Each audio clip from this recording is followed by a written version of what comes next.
Iniciamos ahora el tercer día del seminario del principio divino 1 a 1. Como ya hemos estado tratando, el seminario de 1 a 1 es un seminario que se hace con una sola persona y el requisito fundamental es que haya una relación de corazón con la persona invitada, a la cual vamos a llamar VIP, o sea, una persona a la que amamos, una persona que confía en nosotros, como algún familiar, un amigo, una amiga, una compañera de trabajo, un compañero de trabajo, el esposo, la esposa, los hijos, principalmente porque la enseñanza del principio divino o el aprendizaje del principio divino tiene que ser en un ambiente de una relación de corazón. Entonces, una de las primeras cosas que nosotros tenemos que hacer para ser conferencistas de 1 a 1 es tener personas a las cuales podemos invitar para revelarles o para darles a conocer esta nueva expresión de la verdad que es el principio divino. Entonces, ya cuando tenemos la persona a la que podemos invitar, también tenemos que garantizarnos los materiales que son necesarios para iniciar el seminario del principio divino. ¿Qué quiero decir con esto? Que si no tenemos los materiales accesibles, tenemos que ver de qué manera los conseguimos. Entonces, ¿cuáles son esos materiales? Vamos a tener en primer lugar el manual de educación del principio divino para miembros nuevos o de 1 a 1. O sea, hay un manual elaborado por el Dr. So, que es el autor de este manual. Y aquí están escritos paso a paso las instrucciones que el conferencista 1 a 1 puede seguir, o sea, recomendaciones que ya en la práctica de las conferencias 1 a 1 el Dr. So ha comprobado que son efectivas. Entonces son recomendaciones que él nos brinda. Y como les dije, una de esas primeras recomendaciones es precisamente que haya una relación de corazón con el invitado. ¿Qué quiere decir esto? Que si la persona no confía en nosotros, no vale la pena darle un seminario al principio divino 1 a 1. O sea, no va a ser efectivo, no vamos a tener resultados. Después de este manual también tenemos los dos libros del principio divino, que es el principio divino a colores, uno para dárselo al invitado, otro para tenerlo nosotros. Este está escrito y está subrayado con 3 colores distintos, como ustedes pueden ver. Entonces, en el seminario de 3 días vamos a leer únicamente la parte que aparece resaltada en color celeste y la parte rosada. La parte rosada la va a leer el invitado, es la idea principal del texto, y la parte celeste la lee el conferencista, que va a complementar con ejemplos y aclaraciones más extensas sobre la parte rosada. La parte amarilla no se lee en un seminario de 3 días del principio divino 1 a 1. Se le puede aconsejar al invitado que lo lea en su casa para que tenga más claro, y también la parte sin subrayar, que es esta parte que está acá, también aclara más, pero eso lo pueden hacer posteriormente, terminar el principio divino 1 a 1. Entonces, o sea, 2 libros del principio divino, y también vamos a tener a mano los gráficos del principio divino, o sea, los diagramas del principio divino. Este es uno que se ha hecho y da explicaciones de la parte subrayada únicamente, o sea, la que estamos leyendo para el seminario de 3 días. Entonces ahí, ¿qué es lo que hacemos? Que cuando la persona se lee el principio divino y se observa que a la persona no le quedó claro o se necesita mayor explicación, entonces se saca el gráfico y se le brinda esta explicación, ¿verdad?, más profunda con los gráficos. Incluso si el conferencista no tiene claridad de lo que tiene que explicar en los gráficos, es muy sencillo, únicamente lee la parte que está escrita, que es la parte que está explicando los gráficos. O sea, ¿qué quiere decir? Que con los 2 libros del principio divino más los gráficos, es muy sencillo convertirse en conferencista 1 a 1, y por supuesto la Santa Biblia, ¿verdad?, que no puede faltar dentro de los materiales que vamos a tener para dar el seminario. E inicialmente, cuando iniciamos el seminario, vamos a tener también disponibles DVDs, videos sobre la vida del Padre verdadero, o sea, la vida del Dr. Samyan Moon y todas las actividades que él realizó, su misión, su visión. Es importantísimo que tengamos esos videos, se los vamos a presentar al invitado, ya sea al inicio del seminario, en medio de las conferencias, al terminar una conferencia o sobre algún punto específico que se quiere aclarar. ¿Sobre qué temas? Bueno, la vida, puede ser video sobre la autobiografía del Padre verdadero, puede ser el video sobre su visión de victoria sobre el comunismo, diferentes contenidos del pensamiento de unificación que puedan aclarar realmente tanto filosóficamente como dentro de la propia cotidianidad de qué se trata el pensamiento de unificación y de qué trata el principio divino ya en la vida y en las actividades que realizó nuestro fundador. También pueden presentarse videos sobre las diferentes organizaciones a nivel providencial que también pueden acercar al invitado a entender más el contenido del principio divino. Entonces esos son los materiales y esos serían como una explicación básica de lo que hemos hablado sobre ¿verdad? El seminario del principio divino. Entonces aquí tenemos nuestra invitada estrella de ese seminario, que es Melissa. Por supuesto, para ese seminario no estamos utilizando el libro de gráficos, sino ¿verdad? Para aprovechar la tecnología. Sí. Sí. Estamos aprovechando una tableta, ¿verdad? Y que nos ayuda bastante para poder presentar más claramente, ¿verdad? Gráficos del principio divino y aclarar el contenido. Eso también es una gran herramienta que podemos usar. Entonces la persona que tiene acceso a este tipo de tecnología, por supuesto, lo puede utilizar. Entonces, bueno, después de dar esta explicación sobre qué es el seminario, vamos a continuar con el tercer día de seminario, Melissa.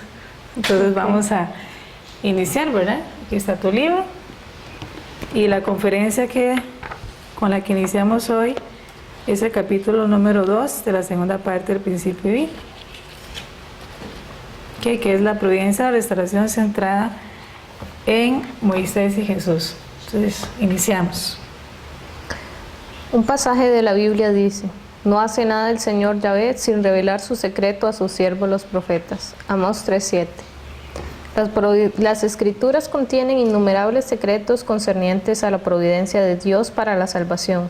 Sin embargo, por desconocer el principio de la providencia de Dios, los seres humanos no han sido capaces de comprender el significado secreto de las palabras de la Biblia. Incluso un simple relato de la vida de un profeta en la Biblia no es meramente la historia de una persona, sino que de hecho es una explicación del camino que deben tomar todos los seres humanos caídos. Vamos a estudiar ahora cómo reveló Dios el modelo del curso providencial de Jesús para la salvación de la humanidad, haciendo seguir a Jacob y Moisés el curso providencial de la restauración. Ok, entonces veámoslo acá. Vemos entonces que muchas veces hemos leído la Biblia y lo hemos visto como simples relatos, ¿verdad? Incluso de personas o historias de familias, pero no lo leemos como dice identificado el secreto que hay detrás de esas palabras, ¿verdad? Escritas en la Biblia. Entonces lo que el principio divino resalta, recordando este pasaje bíblico en Amós 3:7 que dice: no hace nada el Señor Yahvé sin revelar sus secretos a sus siervos los profetas. ¿Qué quiere decir esto? Que en la Biblia hay secretos que Dios quiso revelar a aquellas personas que están, ¿verdad? Liderando el trabajo de la providencia de la salvación. Entonces vemos que hay un principio detrás de la providencia divina, un principio, y eso lo vamos a descubrir. Entonces, sin saber y sin conocer este principio, somos incapaces de descubrir los misterios bíblicos. Entonces la Biblia está llena de misterios. ¿Sí? Sí, así es. Y después también vamos a entender en esta conferencia los cursos providenciales, o sea, el curso, cuando hablamos del providenciales, está hablando del trabajo de Dios en la historia de la humanidad. Entonces, tanto de Jacob y Moisés, ¿verdad? Como cursos que Jesús tenía que seguir más adelante. Entonces lo que revela esta conferencia es que la historia de Jacob, ¿verdad? La historia de Moisés, en la historia de Jacob y en la historia de Moisés están contenidos los secretos del camino que Jesús iba a seguir más adelante como Mesías. Okay. Sección 1. El modelo para la subyugación de Satanás. En la providencia de la restauración centrada en la familia de Isaac, el curso entero de Jacob fue un modelo para el curso de Moisés, así como para el definitivo curso sustancial de Jesús. Este modelo fijó también el curso para los israelitas y para toda la humanidad que habría de subyugar a Satanás con el fin de realizar el propósito de la providencia de la restauración. Ok, entonces vemos que en la historia de Jacob, ¿verdad? O el curso de la vida de Jacob, el curso de la vida de Moisés y el curso de la vida de Jesús, se encuentra el modelo para subyugar a Satanás, lo que significa el modelo para vencer a Satanás. Entonces, el curso de Jacob va a ser un curso simbólico, ¿ok? El curso de Moisés es un curso en imagen y el curso de Jesús es un curso sustancial, ¿de acuerdo? Entonces, ese es el modelo para los israelitas, que es la nación inicialmente escogida por Dios para llevar a cargo la providencia y la restauración, pero también el curso de toda la humanidad. Entonces, ¿qué significa un curso simbólico, un curso en imagen, un curso sustancial? Obviamente uno lo podría explicar de una forma un poco más sofisticada, pero anteriormente habíamos hablado del ejemplo de, creo que era del agua, ¿verdad? O de la flor, para que sea más sencillo. Entonces, vamos a decir así, si yo tengo una flor, ¿de acuerdo? Pero nada más la tengo, vamos a decirlo, dibujada, o tengo alguna representación de esa flor, eso es una flor simbólica, ¿de acuerdo? Es una flor, más bien no dibujada, sino como una representación de esa flor, ¿ok? Algún símbolo que me representa esa flor. Entonces es una flor simbólica. Pero si yo tengo una imagen de la flor, entonces yo tomo una fotografía de esa flor y la traigo, entonces ya esta es una flor en imagen. Y cuando yo tengo la flor ya aquí conmigo, entonces una flor, ¿qué? Sustancial. ¿Okay? Entonces la providencia de Dios ha ido así, de lo simbólico a lo sustancial. Por eso se dice que el curso de Jacob es simbólico, ¿verdad? ¿Por qué vimos? Porque en la familia de Abraham, o sea, la familia de Jacob, Abraham es el abuelo de Jacob, Sí. se hacían ofrendas. Y hemos estudiado que las ofrendas que Abraham tuvo que hacer, por ejemplo, la ofrenda de animales, un tipo de animal simbolizaba o representaba una época, otro tipo de animal representaba otra época, o sea, no era la época en sí, sino que era un símbolo representando, ¿verdad?, una época. Entonces, por eso se llama el curso simbólico. Ya en el curso de Moisés vamos a ver que aparecen, la providencia de Dios alcanza niveles de imagen, y vamos a explicar en el curso de Moisés a qué se debe esa imagen, ¿de acuerdo? Y ya con Jesús el plan de Dios es que ese ideal de Dios para toda la humanidad se sustancialice, es decir, se encarne en cada ser humano y por supuesto se vea sustancialmente. Entonces nosotros podríamos decir, se ha logrado el nivel sustancial, ¿verdad? O sea, tenemos la flor, todavía parece que no, porque el mundo no revela a Dios, o sea, el mundo no revela los principios del amor de Dios. Entonces todavía nosotros, la humanidad, está tratando de establecer, ¿de acuerdo?, sustancialmente a Dios en la tierra. Entonces eso es, ¿verdad? Por eso los diferentes niveles. Y esto es muy importante, Melissa, porque antes de conocer el principio divino yo no entendía por qué las religiones diferentes del mundo tienen tantos rituales, ¿okay?, o tantas ceremonias. Y yo era una de las que decía, ay Dios mío, es que qué cansado tantas ceremonias, ¿verdad? Y me invitaban a una ceremonia y yo decía, pero ¿qué sentido tiene todo este tipo de cosas? ¿Por qué no lo lograba comprender? Bueno, porque yo no conocía el nivel simbólico del trabajo de Dios, ¿verdad? Para mí era más importante conocer a Dios en el nivel de las relaciones humanas, conocer a Dios en ese, o sea, en nivel más sustancial del amor, ¿verdad? De la expresión de Dios del amor entre los seres humanos. Entonces yo decía, ¿para qué tantas ceremonias si eso no es necesario? Sí. Pero cuando yo entendí el nivel simbólico de la providencia, entonces yo dije, ahora sí.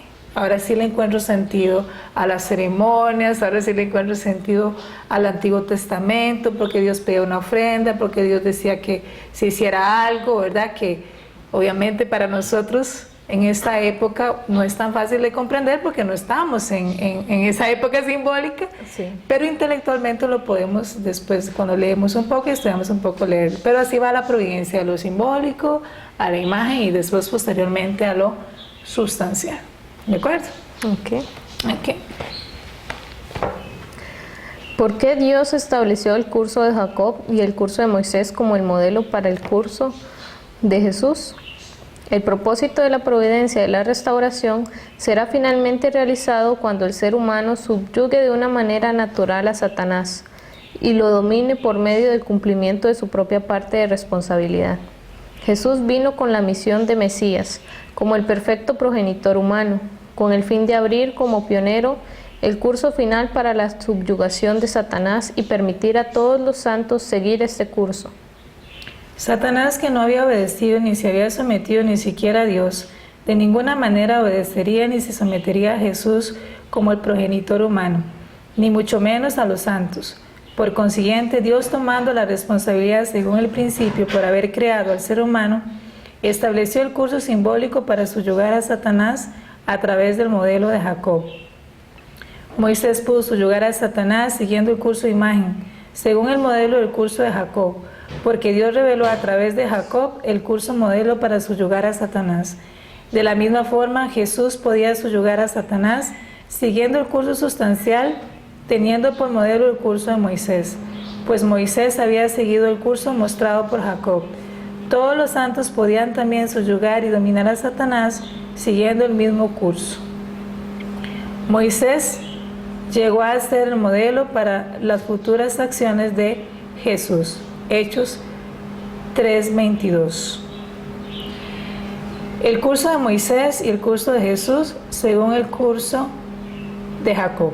Ok, vamos a, primero antes de empezar con esa otra sección, dice, ¿por qué Dios estableció el curso de Jacob y el de Moisés como modelo para el curso de Jesús? Entonces el principio nos explica que obviamente Satanás, ¿verdad?, llegó a dominar al ser humano. Entonces él no se va a someter tan fácil, ¿verdad?, al ser humano. Entonces Dios lo que hace para ayudar al ser humano es revelarle, ¿de acuerdo? ¿Y cómo lo hace? O sea, revelarle los secretos para que el ser humano pueda vencer y subyugar a Satanás. O sea, el ser humano ignora cómo. Entonces, ¿qué hace Dios para revelárselo? Él lo hace a través de los símbolos, ¿verdad? Entonces, por eso Él establece el curso simbólico de Jacob. Entonces, una vez que Jacob lo logra, entonces ya Dios puede, a través del curso de Jacob, revelarle a Moisés, ¿verdad?, qué es lo que él tiene que seguir para lograr la subyugación de Satanás.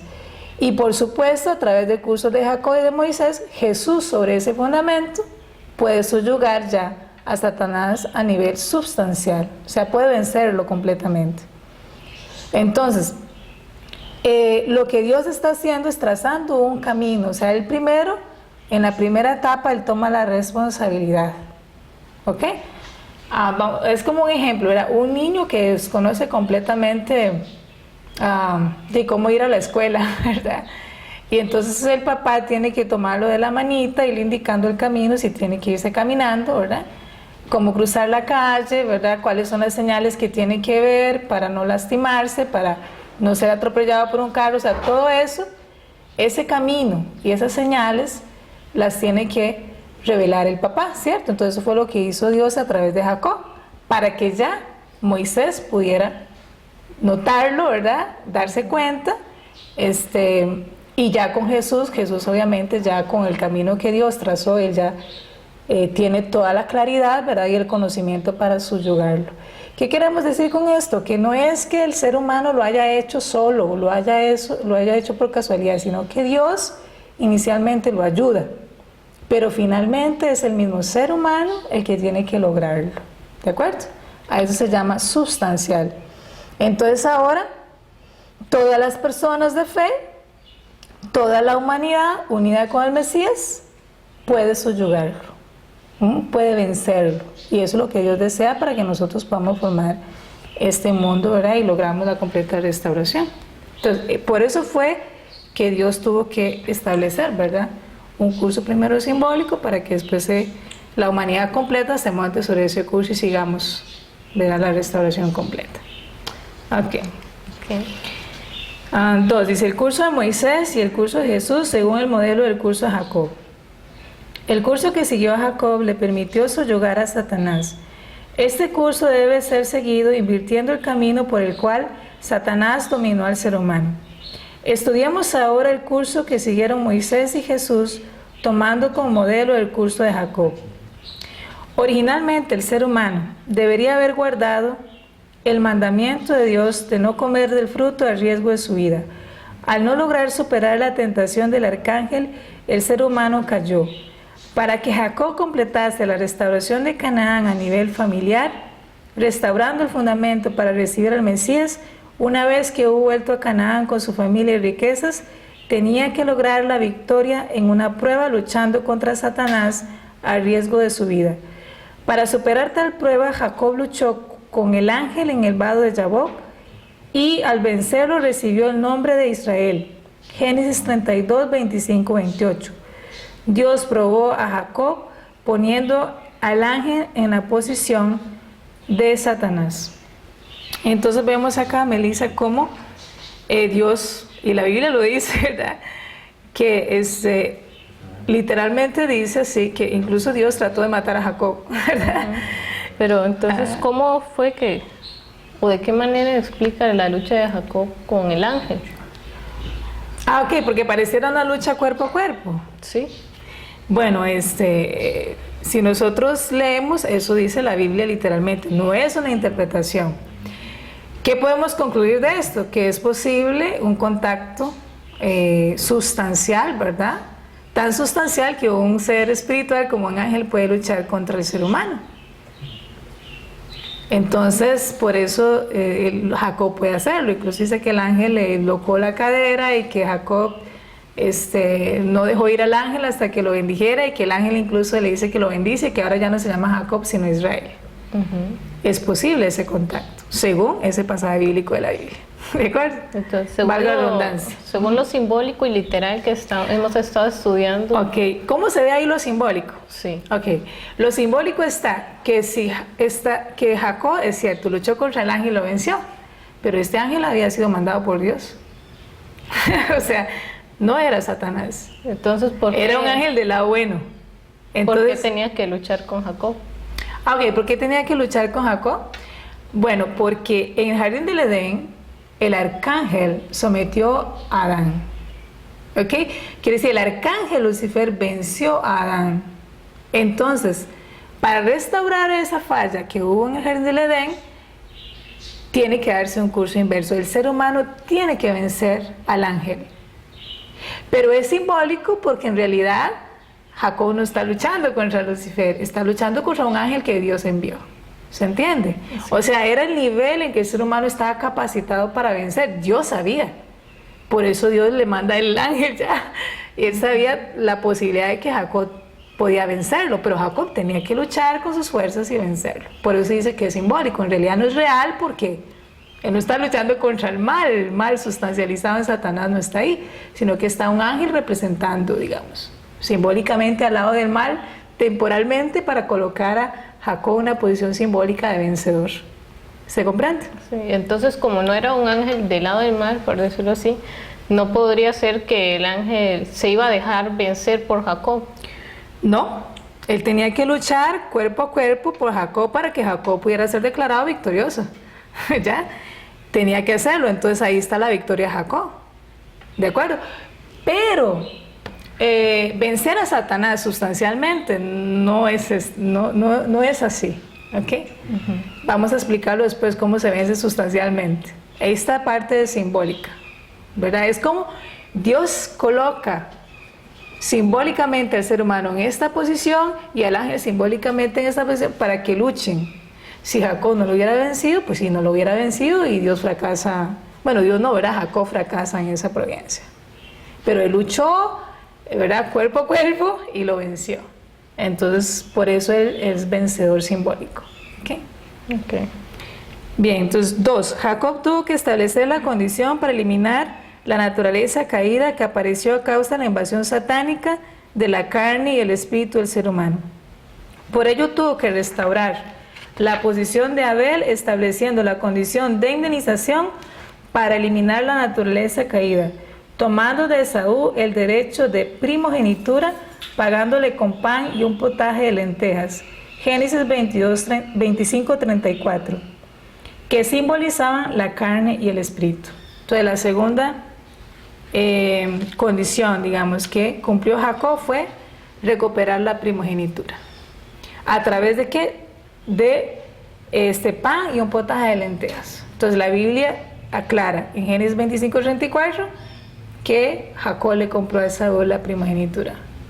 De esa manera. Entonces es un símbolo, ¿ok? Simbólicamente el pan y la lenteja están representando el cuerpo y el espíritu que habían sido entregados a Satanás, ¿verdad? Por eso Satanás toma la primogenitura y ahora entonces Jacob la está recuperando, colocándose en la posición de Abel, como ya hemos explicado en la conferencia anterior, Sí. y su hermano Esaú en la posición del arcángel Lucifer. Entonces ahí también. Punto 3. A causa de la caída, incluso el cuerpo del ser humano, después de muerto, fue invadido por Satanás. El cuerpo de Jacob, ya santificado por la bendición recibida por la victoria de su lucha con el ángel, fue embalsamado durante 40 días, con el fin de establecer la condición para que su cuerpo estuviera también separado de Satanás. Génesis 53. Entonces, por esa lucha que tuvo Jacob, ¿verdad? Su cuerpo puede ser embalsamado durante 40 días. Ya nosotros explicamos en conferencias anteriores que el número 40 significa separación de Satanás. Ahora, ¿por qué aparece eso en la Biblia? Porque está simbolizando que Jacob fue victorioso sobre el arcángel. Entonces, su cuerpo mismo puede ser separado de esa invasión satánica. Pero eso es a nivel simbólico, ¿ok?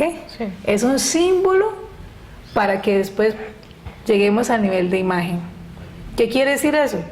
No se logró en la realidad, pero se estableció la providencia simbólica para poder tener victoria en la era posterior, ¿verdad? Con Moisés. ¿Okay? Muy bien. 4. A causa de la caída de los primeros antepasados humanos, Satanás invadió al ser humano durante su periodo de crecimiento. Con el fin de restaurar esto por indemnización, Dios ha llevado a cabo su providencia de restaurar el número que representa al periodo, como se explica en los ejemplos siguientes. Hubo el periodo de 3 días de separación de Satanás, cuando Jacob volvió de Harán al país de Canaán. Génesis 31:22. Con el fin de restaurar horizontalmente por indemnización en la generación de Jacob las condiciones verticales de indemnización que abarcaban 12 generaciones desde Noé hasta Jacob, que habían sido entregadas en manos de Satanás, Jacob tuvo que tener 12 hijos. Génesis 35:22. Para establecer la condición de indemnización para la separación de Satanás, quien había invadido el periodo de 7 días de la creación, Jacob tuvo 70 miembros en su familia. Entonces, otra condición que Jacob tiene que cumplir es la restauración del periodo de tiempo de crecimiento. ¿Se acuerdan? O sea, el periodo de las 3 etapas de crecimiento. Sí. Eso va a estar representado por los números que se perdieron en ese periodo, ¿verdad? Entonces vamos a ver ahí cómo el número 3 aparece, con los 3 días que Jacob tiene que pasar desde que huye, ¿verdad?, de la casa de su tío Labán hasta que se encuentra hasta que Labán se da cuenta más bien que Jacob huyó. Después viene la restauración del número 12, de las 12 generaciones que pasaron de Noé hasta Abraham, pero hasta Jacob, fueron entregadas en manos de Satanás. Entonces ahí Jacob tiene que tener 12 hijos. Después aparece el número 7, ¿verdad? Y Jacob tiene entonces 70 miembros para restaurar precisamente el número 3, el número 12 y el número 7. Vamos a ver que eso también es un curso que Moisés y Jesús tienen que seguir. Ok. 5. La vara siendo una representación simbólica de la voluntad de castigar la injusticia, de mostrar el camino y de ser un apoyo, simbolizaba al Mesías venidero. Por consiguiente, el hecho de que Jacob entrase en el país de Canaán, atravesando el Jordán, apoyándose en la vara, que tenía un significado tan profundo, Génesis 32:11, anunciaba que los seres humanos caídos entrarían en el mundo ideal de la creación, atravesando el mundo pecaminoso, castigando la injusticia, siguiendo el ejemplo del Mesías, siendo guiados por él y apoyándose en él. Entonces, la vara con el cual Jacob pasó el Jordán también simboliza, y después posteriormente vamos a ver también con Moisés, ¿verdad? Que se repite este curso, y también con Jesucristo, ¿de acuerdo? O sea, esa vara realmente está representando al Mesías venidero, ¿verdad? En el cual las personas se pueden apoyar para superar este mundo pecaminoso, ¿de acuerdo? Me llama la atención como cosas, bueno, que en lo personal me parecían como un elemento más, tenían como un significado para lo próximo que venía o la historia siguiente. Totalmente. Es como cuando, o sea, lo que Dios está utilizando en la restauración de la humanidad son los principios básicos que están en la vida del ser humano. Por ejemplo, cuando un niño está aprendiendo a hablar, ¿cuál es el primer nivel que se establece? El nivel simbólico, ¿ya? Entonces, observa el niño de 1 año, ¿verdad? O 1 año y medio, que todavía, bueno, digamos 1 año que todavía no habla, ¿verdad? O 1 año y medio, el niño no sabe hablar, pero se comunica a través de símbolos, ¿verdad? Sí. O a través de señales. O, por ejemplo, tengo una sobrinita que ella, cualquiera hace una pregunta, ¿qué está haciendo fulano? ¿Qué está haciendo mengano? ¿Verdad? Y ella lo que hace es correr, observa a la persona lo que está haciendo y viene y nos grafica y nos cuenta lo que la persona está haciendo. Entonces, algo muy simpático que pude observar un día es que tenemos otra sobrina que ya es adolescente y dijimos, ¿qué está haciendo fulanita, verdad? Y ella se fue corriendo y mi sobrina se estaba lavando el cabello. Entonces ella vino corriendo a nosotros, ¿verdad? O sea, mi mamá y mi hermana y yo, y nos dijo qué era lo que estaba haciendo. Entonces ella hacía así como, pu, pu, ¿verdad? Y todo. Eso es el nivel simbólico del lenguaje.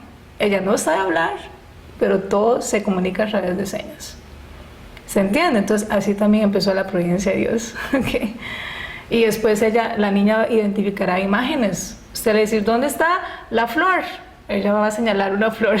¿Verdad? ¿Dónde está mamá?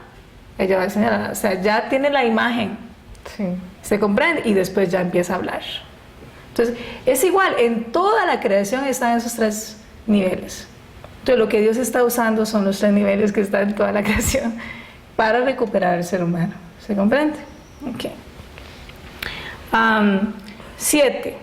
La figura central que tiene la responsabilidad de cumplir la voluntad de la providencia en la restauración debe seguir el curso de la restauración pasando del mundo satánico al mundo celestial.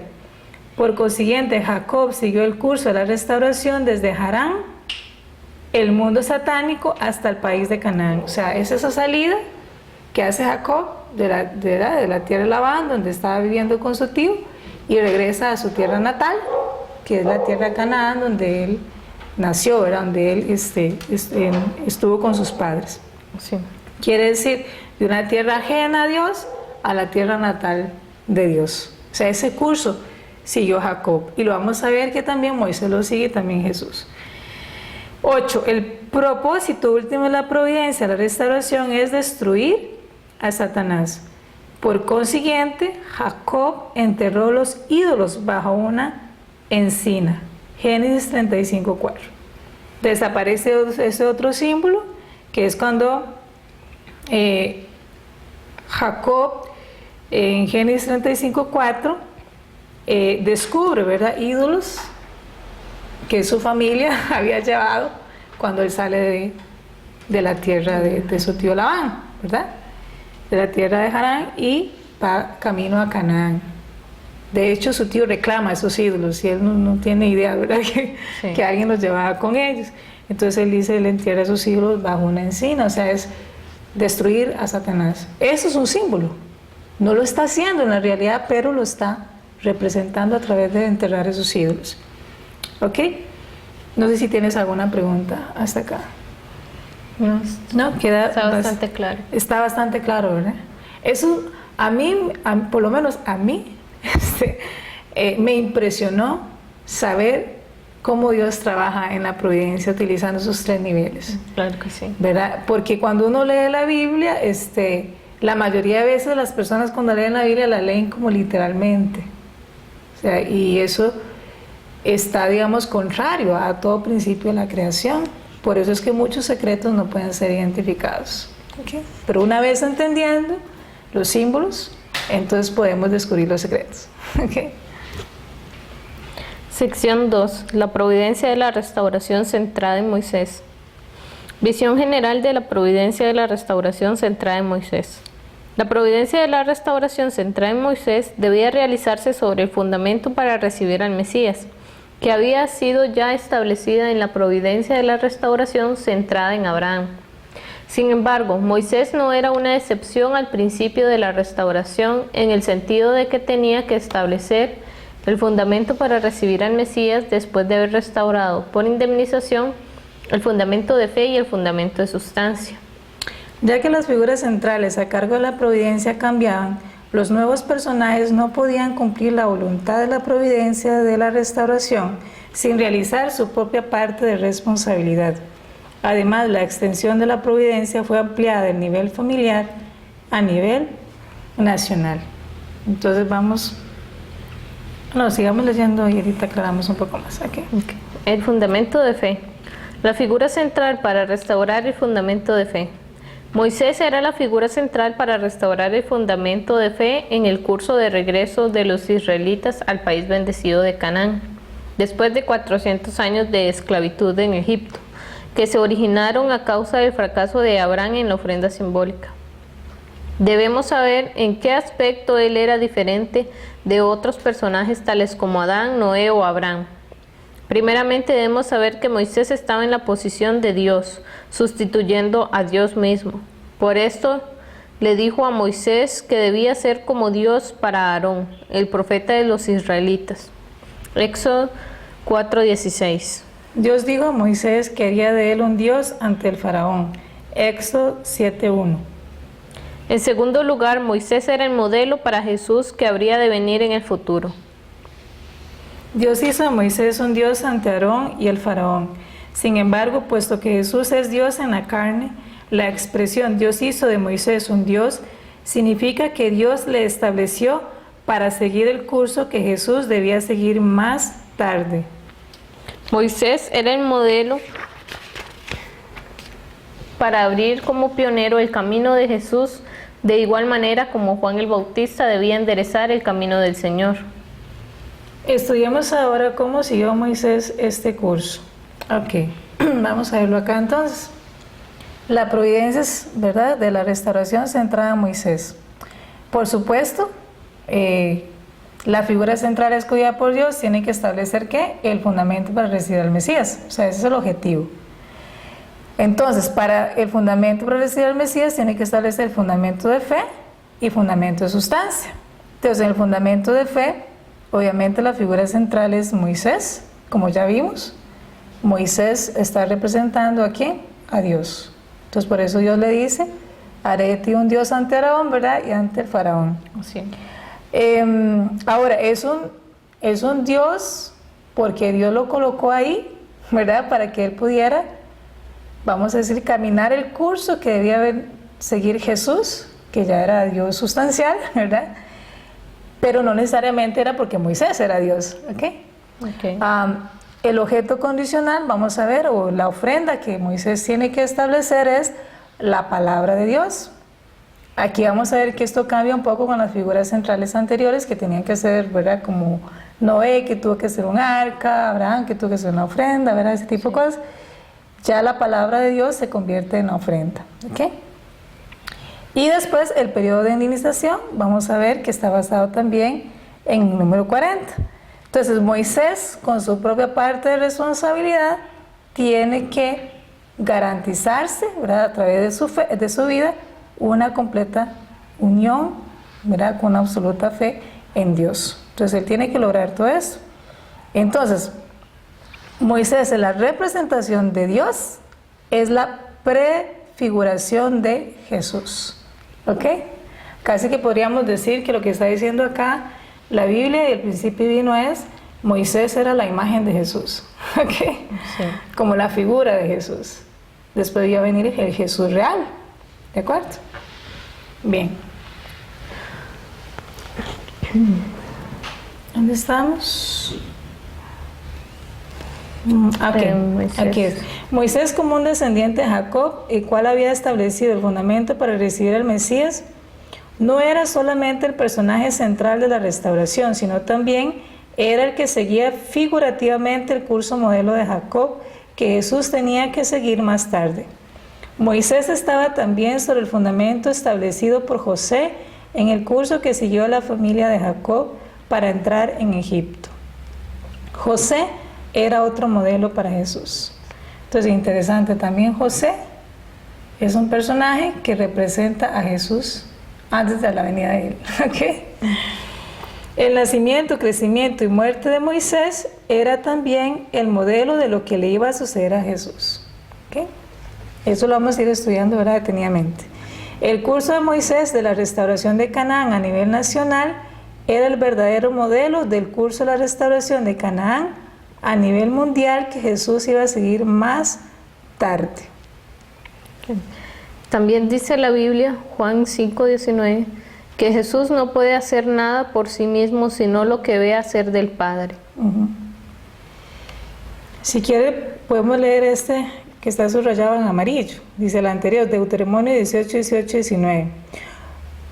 Moisés dice: yo les suscitaré. Bueno, Moisés dice, ¿verdad?, que lo que le dijo Dios: yo le suscitaré de en medio de sus hermanos un profeta semejante a ti. Si alguno no escucha mis palabras, las que este profeta pronuncie en mi nombre, yo mismo le pediré cuentas de ello. ¿Sé qué es lo que le está diciendo Dios a Moisés? ¿Verdad? Que va a venir alguien semejante a él, a Moisés. O sea, alguien a cumplir ese camino. Por supuesto, ya en el nivel sustancial, ¿verdad? Siendo el Hijo de Dios. Pero con lo que hemos leído hasta ahora, me queda la duda, porque habíamos dicho que Jesús no era como el que Dios tenía ahí guardado y después lo envió, pero pareciera como así que se fue, según lo que estamos estudiando, porque dice que el curso que iba a seguir después Jesús, y el de Noé, que era el que después iba a seguir Jesús, y el de Moisés, el que iba a seguir. O sea, es como si Jesús estuviera esperando a que ellos hicieran todo eso y todo después eso. él... Bueno, en realidad Jesús no lo estaba esperando, lo estaba esperando Dios. Sí, como si lo estuviera esperando para después. Sí, de hecho que sí, pero eso surge después de la caída del ser humano. Pues en el plan original, que fue lo que estudiamos en los principios de la creación, la venida del Mesías no existe, ¿verdad? Porque no hay a quien salvar. O sea, el plan original es que la humanidad, centrados en Adán y Eva, que se convertirían en los padres verdaderos de la humanidad sería una con Dios, sería feliz con Dios. Entonces, en ese plan, en ese ideal, no hay Mesías. Entonces, no hay ningún Jesús guardado. ¿Okay? Ahora, cuando se habla de la providencia, de la restauración, que es después de la caída del ser humano, o sea, la humanidad queda a nivel del infierno y Dios lo tiene que salvar, ¿verdad? Dios tiene que hacer un trabajo para que el ser humano salga del infierno y alcance la salvación. La salvación significa salir del infierno y llegar al ideal y cumplir el ideal por el cual Dios lo creó. Sí. Entonces, en ese sentido, vamos a decir que sí queda la imagen del hombre ideal guardada. ¿Se acuerdan cuando hablamos de la providencia centrada en la familia de Noé? Que hubo una simbolización con respecto al arca, que representa al universo, y a Noé simbolizando a Dios. Cuando Noé manda la primera paloma, ¿ok? Y la primera paloma representa a Adán, y la primera paloma regresa a Noé, quiere decir la imagen de Adán, ¿ok? El hombre ideal que Dios pensó quedó guardada. ¿Se comprende? Sí. O sea, esa idea de hombre quedó guardada en la mente de Dios. Entonces sí podemos decir, de alguna manera, ¿verdad?, que sí, el hombre ideal, Jesucristo, ¿ok?, estaba guardado en la mente de Dios. ¿Se comprende? Por eso es que a veces la gente se enreda un poco, nos enredamos, porque es lo mismo decir que yo quise hacer una casa, digamos que yo soy arquitecta, y yo elaboré el diseño de una casa, ¿de acuerdo? Se la entrego a un maestro de obras para que me la haga, y me la hace mal. ¿Se comprende? Sí. Entonces la idea, el diseño de esa casa no se logró, pero yo sigo con la idea de construirla. Entonces yo puedo decir, bueno, y ni modo, no la logré esta vez, pero esta es la casa de mis sueños y yo la voy a lograr. Entonces sí quedó guardada, ¿verdad? Entonces de esa manera sí, podemos decir que Dios tuvo que esperar que el ser humano fuera logrando, ¿verdad?, paso a paso entre la providencia y la historia del ser humano, dentro de la historia del humano, vamos a decir así, símbolos, imágenes de ese hombre ideal que él siempre pensó, para que finalmente llegara. ¿Se entiende? Okay. Entonces ahí sí, pero no fue al Jesús carnal, ¿verdad?, a la forma de Jesús, que ya lo tenía ahí por ahí escondido, y que no. Realmente Jesús nace en el tiempo en que él nace. O sea, ahí donde el hombre ideal se sustancializa, porque él nace completamente fuera del dominio satánico y nace conectado por linaje, sangre con Dios. ¿Ok? Ok. El objeto condicional para restaurar el fundamento de fe. Moisés, como ya hemos visto, estaba en una posición diferente de aquellos otros personajes centrales que habían restaurado el fundamento de fe en el curso providencial antes que él. Moisés podía restaurar por indemnización el fundamento de fe, estableciendo simplemente el fundamento de 40 días de separación de Satanás, centrado en las palabras de Dios, incluso sin ofrecer el sacrificio simbólico, como lo habían hecho Abel, Noé o Abraham. Primeramente, Moisés se situó sobre el fundamento de la consumación de la providencia por medio de ofrendas simbólicas, cumplida por el éxito obtenido en 3 veces en las ofrendas simbólicas de Abel, Noé e Isaac. En segundo lugar, la ofrenda era el objeto condicional que fue dado en lugar de la palabra, porque los seres humanos caídos llegaron a estar incapacitados para recibir las palabras de Dios directamente. En tiempos de Moisés, la ofrenda simbólica para el fundamento de fe era innecesaria. Entonces ya aquí pasamos ¿qué? A otro nivel de imagen, ¿verdad? O sea, ya la ofrenda simbólica es innecesaria. Porque el periodo providencial para el fundamento de la restauración era pre-abrahámica, en el cual el fundamento de fe se restauraba estableciendo la ofrenda como el objeto condicional. Había pasado y había comenzado el periodo providencial de la restauración, era del Antiguo Testamento, en el cual se podía recibir directamente la palabra de Dios. Entonces, ya a nivel de imagen, hay un gran cambio, debido a que antes la relación del Dios con el ser humano era mediado por las ofrendas, o sea, por los símbolos. Pero ahora, en el nivel de imagen, ya Dios puede dar palabra al ser humano. ¿Se comprende?